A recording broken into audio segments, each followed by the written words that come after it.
Welcome to Mexico Unexplained, where we will explore the magic, the mysteries, and the miracles of Mexico. This series presents information based partly on theory and conjecture. The podcaster's purpose is to suggest some possible explanation, but not necessarily the only ones to the subjects we will examine. Here is your host, Robert Bitto. Welcome, and muy bienvenidos to episode number 123 of Mexico Unexplained, where we examine the magic, the mysteries, and the miracles of Mexico. I'm your host, Robert Bitto. As an adult, Bruno Alabao relates a story from the spring of 1982. Quote, I was a Boy Scout and was camping with my friends for the weekend. After dinner, at night, me and my friends played a game of hide and seek. I decided to skirt around the campsite through the forest and go downhill toward the trail when I noticed some lights. I thought it might be one of my companions, so I hid behind one of the trees to give them a fright. But I turned out to be the frightened one. Don't ask me what it was, but I saw 7 people in 2 rows of 3, led by another figure. All of them were dressed the same, wearing tunics that ended in hoods, like the ones worn during Holy Week. The first figure carried a large cross that seemed to be made of 2 flat boards, while the leaders of each row carried large tapers. The others were empty-handed. I just stood there paralyzed until they passed right in front of me and became lost among the trees. I ran back to the camp, but didn't dare tell anyone about what had happened, since they'd only say I was crazy. End quote. Sofia Perez tells of seeing something similar. Quote, I was 8 years old when this happened. My mother and I had gone out to visit a friend, and we were walking down a trail behind my house near the graveyard. It wasn't very late in the day, but since it was winter, it became dark very early. Just as we reached the crossroads, I heard a strong sound of footsteps as though many people were approaching. I asked my mother if she heard it, and she said yes. My mother and I were paralyzed. I was very young and didn't quite understand what I was seeing, but my mother was terrified. She held me close and told me not to make a sound. At the end of the long procession, we saw a woman, Tia Preciosa, one of our neighbors. She lived a few houses up from ours, and I recognized her way of walking, since she limped. We saw her clearly, though. She carried something like a stick in her hand and a kind of stone that looked like marble, but was very, very bright. She walked past us like a ghost and went off with the strange procession. End quote. Both Bruno and Sofia were witnesses to the Santa Campania, or the Procession of the Damned. Modern-day sightings of the Santa Campania, or Holy Company, are now rare, but were more common in the late colonial period through the 19th century. Also known as La Guesta, La Estadea, La Estetinga, or La Pantarujada, among other names, the legend tells of a procession of figures hooded in white, sometimes in a double row, sometimes in single file, with a leader carrying a cross and or a cauldron of holy water. The march always begins at the stroke of midnight and ends at the break of dawn. The hooded figures are said to be tormented souls, or souls momentarily released from eternal damnation to walk the earth to participate in this ritual. They carry candles and are sometimes accompanied by glowing orbs of light, often mistaken for UFOs. The smell of candle wax often precedes the sighting of the Santa Campania. The procession moves quietly and is sometimes surrounded by a slightly luminescent fog. The leader of the procession, according to legend, may take on several different forms and serve several different functions. Sometimes the leader is just one of the tormented souls enlisted to participate in the procession. In other versions of the legend, the leader of the Santa Campania is a small child wearing the same clothing as the spirits he leads. If a witness looks into the hollow eyes of the child, it means death within 24 hours. The more common legend has a member of the living heading the procession. This living person is in a trance and compelled by supernatural forces to lead the Santa Campania, unaware that he or she is a participant in this macabre event. When the procession ends at dawn, the human leader returns home to sleep and wakes up feeling extremely tired and spiritually drained and cannot remember what happened the night before.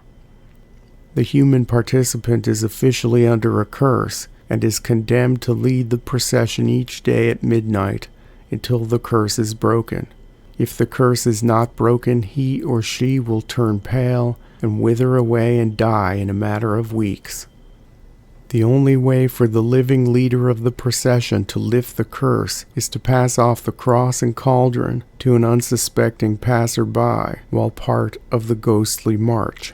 The person who receives the cross and cauldron is now the victim of the curse and will also face death if he or she doesn't pass on the Santa Campania regalia to another unsuspecting victim. Witnessing the passing of the Santa Campania is never a good thing. The procession always indicates that something bad will happen, usually within 24 hours of seeing it. Most legends say that the Santa Campania's march ends up in a village or town or in front of a specific house where a death is about to occur. A witness to this strange group may experience anything from minor mishaps and just plain bad luck to a brutal and agonizing death. There are remedies for the person experiencing the passing of the Santa Campania. The victim must immediately draw a chalk version of a Solomon's circle on the ground and lie face down in the middle of it. This drawing consists of a 6-pointed star inside a circle. In some versions of the legend, a black cat can be used to help prevent the curse of witnessing the Santa Campania. The black cat is tied to a stake and put in the path of the procession. After leaving the cat, if the witness runs away fast enough, there will be no curse. In some versions of the story, certain hand gestures also offer protection from all ills of being a witness. The hand gestures include making a devil's horns by extending the index and pinky fingers and contracting the others, or by making your hand into a fist and putting your thumb in between your index and middle fingers. Some witnesses who are extremely sensitive can see the entire Santa Campania in great detail, while some can only see the lights of the candles or the small orbs of light surrounding the procession. Others may just feel a slight breeze or smell the wax of the candles and experience feelings of fright or goosebumps. Where did the legend of La Santa Campania come from? Waves of immigrants from northern Spain brought the legend to the New World in the 17th century. Mexico received 3 major influxes of people from Spain's northern regions of Galicia, Asturias, and the Basque Country. The first wave came in the late 1600s, a full century and a half after the Spanish conquest. The next wave occurred in the newly independent Mexico in the 1830s, as economic conditions in the northern part of Spain compelled people to leave. The third influx happened in the 1880s when Mexico offered incentives to foreigners to settle sparsely inhabited parts of the country. With the settlers from northern Spain also came the legend, and then came the reported sightings from people. Although coming to Mexico from northern Spain, the Procession of the Damned has its roots in the folklore of Europe's Middle Ages. As mentioned earlier, one of the alternate names of the Santa Campania is La Estatinga. This word may be derived from the Old English word Herlathingi, or the Company of the Dead, related to the mythical ancient British ruler King Herla. The Herlathingi was first described by the 13th century Welsh-born Archdeacon of Oxford named Walter Map, who wrote about it in his book titled De Nugis Curialium. According to Map, King Herla and his entourage journeyed to a kingdom ruled by a red-haired dwarf with goat's hooves to attend the dwarf king's wedding. From what map describes, the ancient British king slipped into what seems like another dimension to attend the wedding. The wedding over, King Hurla returned to the human world, and upon entering it, his horsemen slowly turned into dust, and then into ghosts. The king also succumbed to this fate. Thus, Hurla and his men were condemned to walk the earth as eternal wanderers, marching in ghostly form. For centuries, people have claimed to see King Hurla's white-robed spectral procession.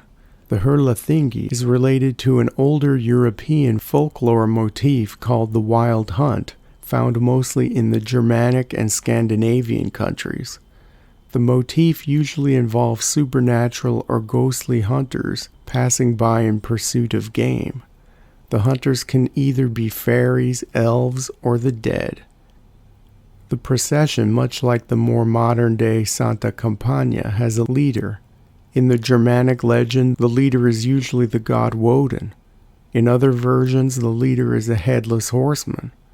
In rare cases, the spirits in the procession are carrying coffins. The wild hunt is usually preceded by the sounds of barking dogs, beating drums, or blasts from trumpets. Just as in the Santa Campania legend, living people may be pulled away out of their sleep to be part of the procession. And just like the Spanish-Mexican version of the story, seeing this strange group of marchers does not bode well for the witness. The witness can fall victim to bad luck or a horrible death. Sometimes viewers of the procession were also abducted by members of the fairy realm and taken to the underworld.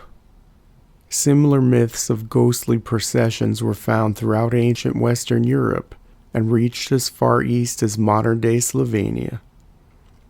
As with most things paranormal and unexplained, the serious researcher and the mildly curious are left asking the question, could the Santa Campania have some basis in reality?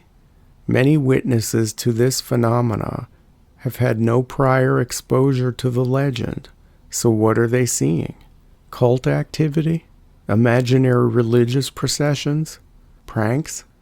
Seldom investigated, for now, the Santa Campania will remain an enigma cloaked in mystery.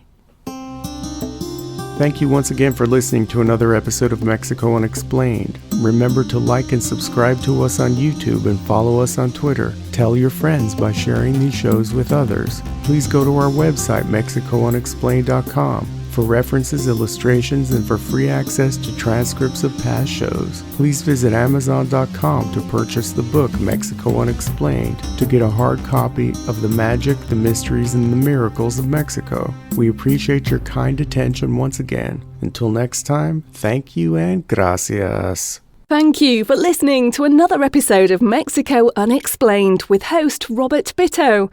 For show summary, relevant links and commentary, please check out our website at mexicounexplained.com. Like us on Facebook and be a part of the conversation. Adios and hasta la vista.